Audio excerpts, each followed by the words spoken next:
Hey guys, it's Handy Jeff, and you know what? I made a mistake. I posted a short earlier in the week after I had plumbed up this water-powered backup sump pump, and I want to get his name right.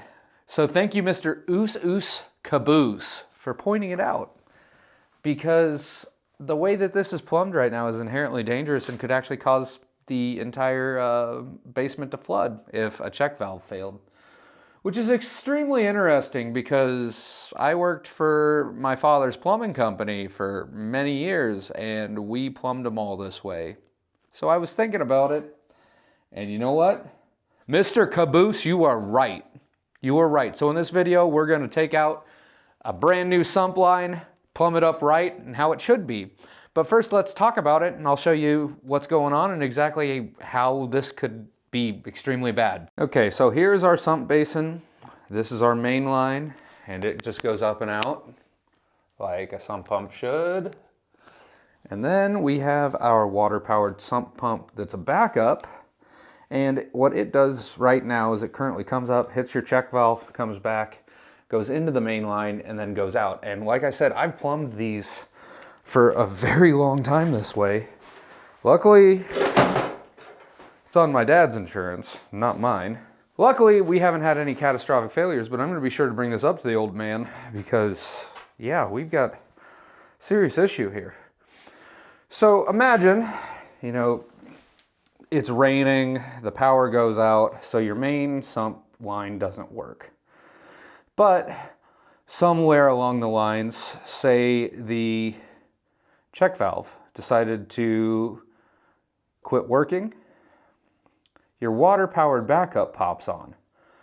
It pumps up into here, and because this check valve is bad, it's able to push water down through and into the old sump pump, and it just comes and spills out. So essentially, now your water-powered sump pump, which is supposed to be ejecting water, is feeding more water into your basement until it floods completely.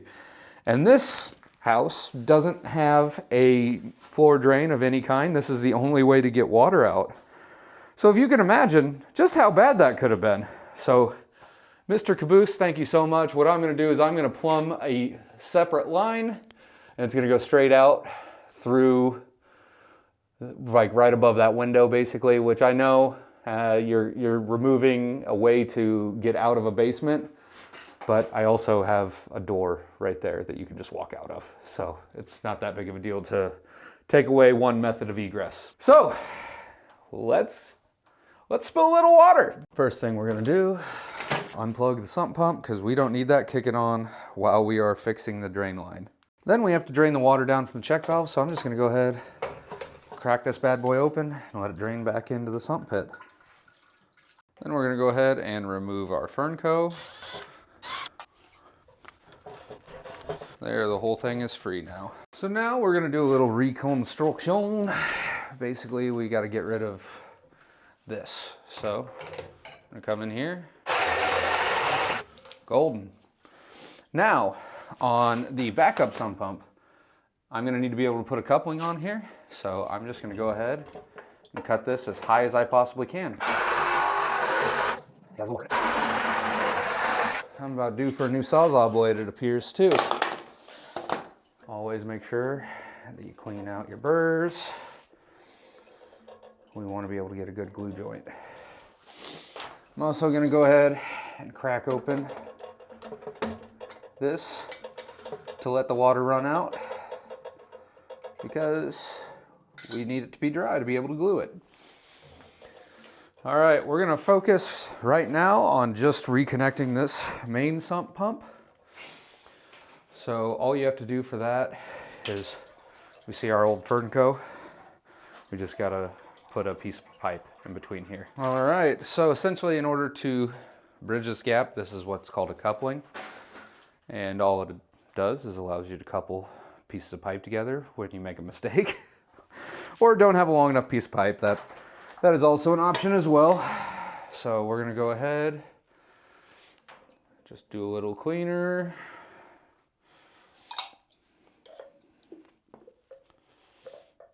Do a little glue.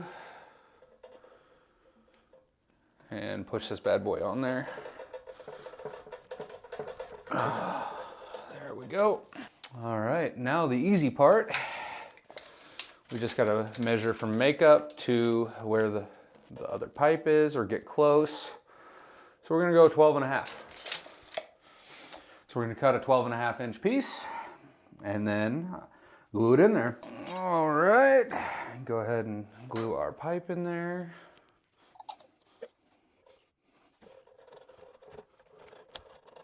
And now we just pull our Fernco over the top there.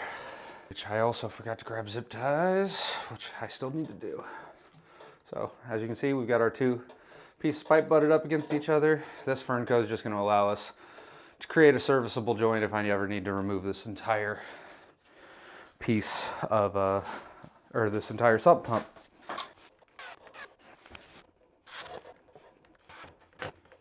All right, while I'm down here, I'm just going to go ahead and glue this coupling on.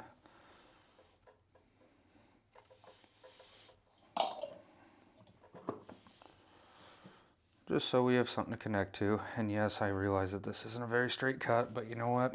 It's gonna work.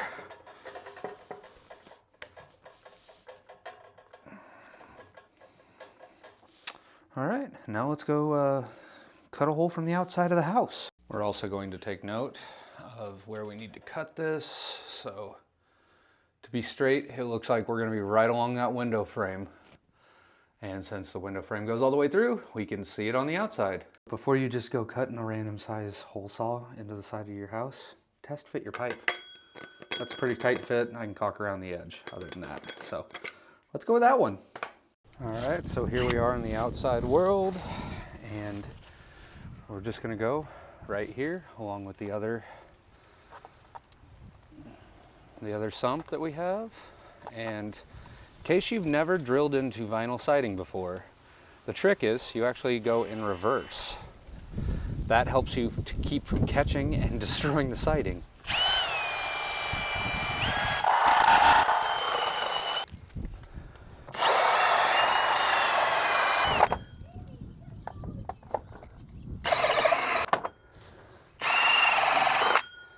Now you can go ahead. Sometimes you're able to drill straight through it. I wasn't able to do that with this one. So I'm going to get these chips out using a screwdriver and a hammer.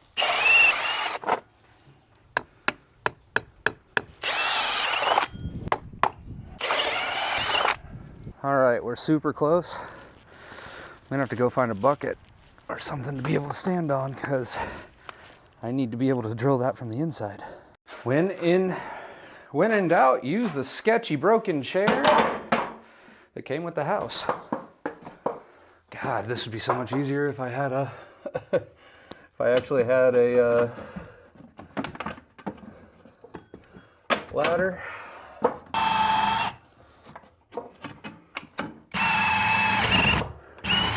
There we have it. We got a hole. So now, as you can see, we have a hole going to the outside. Just run a pipe through it.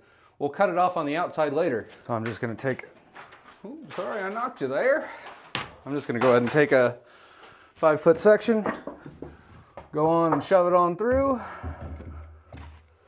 Oh, come on. Do a little MacGyver in here. Gas lines always get in the way, right?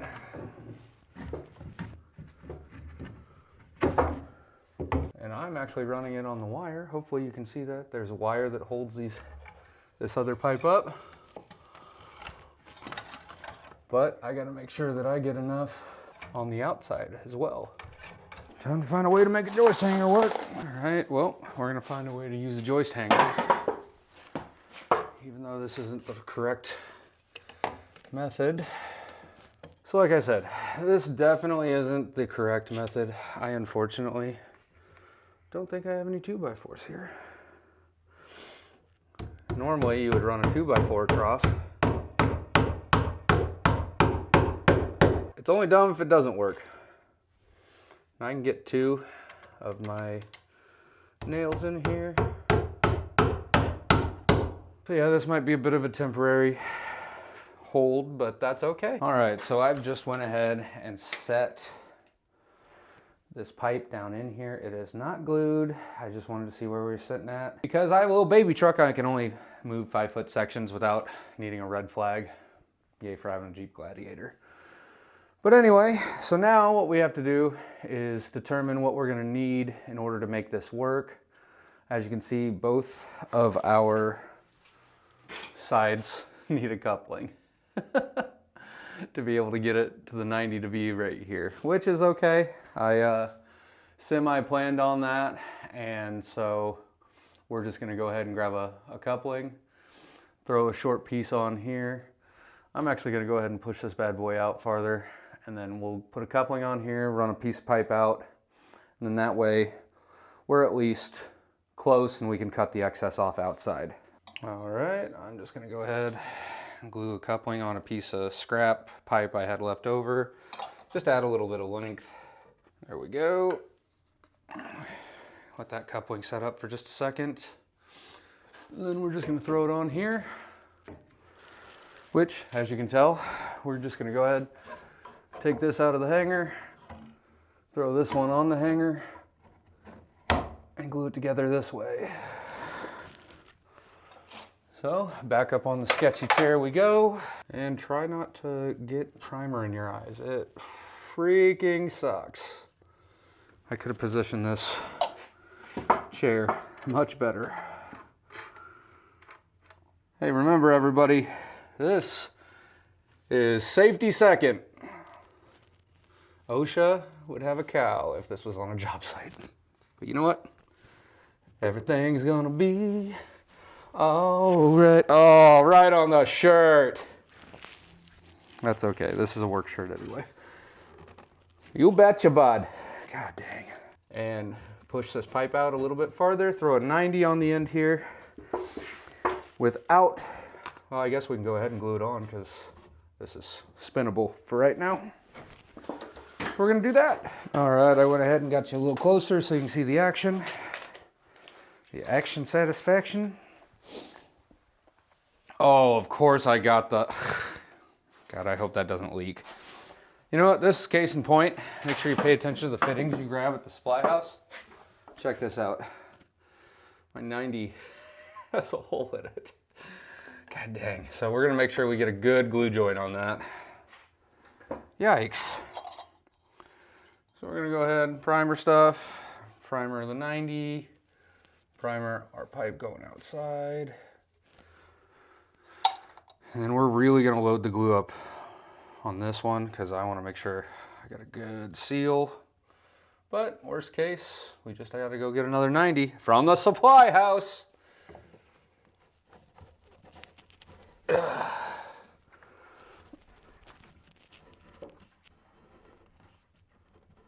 Oh gosh, that don't get no tighter. All right, once that's glued up, I'm actually gonna go ahead and glue this standing pipe up because this is still loose. So, bring our glue and cleaner down. Go ahead, hit that with some cleaner. Hit this with some cleaner. Hit this with some glue. Hit this with some glue. And go ahead and glue it together. All right, so now that that's glued in there, what we're gonna do is we're gonna have to glue a coupling on and figure out how far we need to go in between. So grab another coupling. Oh no, I'm dripping cleaner onto the perfect chair that came with this house. Obviously not that upset. Okay, glue that on there. And now essentially what I'm gonna do is, because this is on a hanger and it was just meant to be temporary and I want this to drain out, I'm gonna go ahead, take this hanger off, and now this is free. I can set it clear up here if I want to, which is what I'm gonna do. So let's take a measurement about what we're gonna need. So we're gonna go 7.5 in there. We'll be sitting right about there. Let's do a 7.5. All right, a little cleaner. Let's get our pipe too. And then a little glue. Little glue. Little glue on the pipe. Little glue on the pipe. Now we can lift this up, shove her in there, bring it back, shove this down in there. Make sure it's a good connection. But now, if you think about it, all that pressure is on the elbow from our pump. So what we're gonna do is we're gonna run joist hanger over any way we can to relieve some support that this probably needs. All right, well, let's give a little bit of support off of that elbow down there. Yeah, it's not gonna be a ton, but at least it's something. Do the same thing here.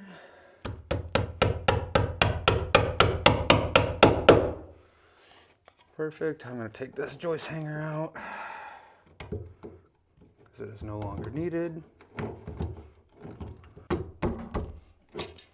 All right, so this is close enough. I'm gonna be able to hang it from the floorboards here, which the trick on this is to make sure that we're not going up high enough to go through the floor. Let's run outside, snip off the end, and then we're ready to test this bad rat out. All right, we ended up with way too much pipe, so I'm just gonna go ahead and chop this off right here. Let's go right here because it is going to eject with a bit of force. Good enough. All right, guys, first we're gonna simulate a power outage. So the cool thing about this pump is that it essentially will run even when the power's out because it's powered by water.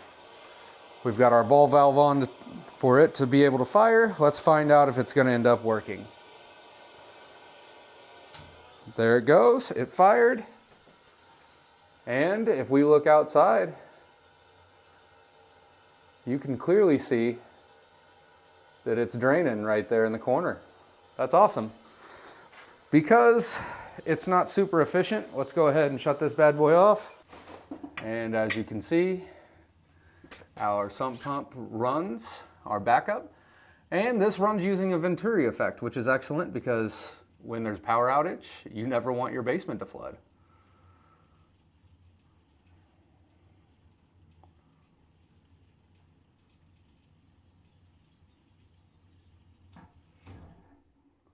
All right, excellent drainage. Now, we need to test the original pump out to see if it'll work. So let's go ahead and plug our sump pump in.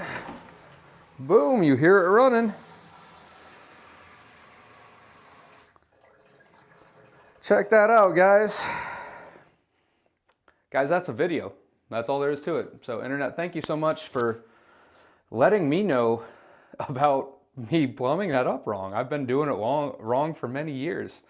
You would think Liberty Pumps would put that in like bold letters because most people don't read the instruction manual, myself included. But we learned something today, and if you learned something today and we're at least introduced to something cool like a water-powered backup sump pump or just how to properly do things, then give me a like, subscribe. If you subscribe on this channel, we do DIY and teach about self-sustainability. So if you enjoy this kind of content, please consider subscribing. I would be ever thankful from the bottom of my heart. But guys, this has been Handy Jeff. Thank you so much for watching, and we will see you in another video.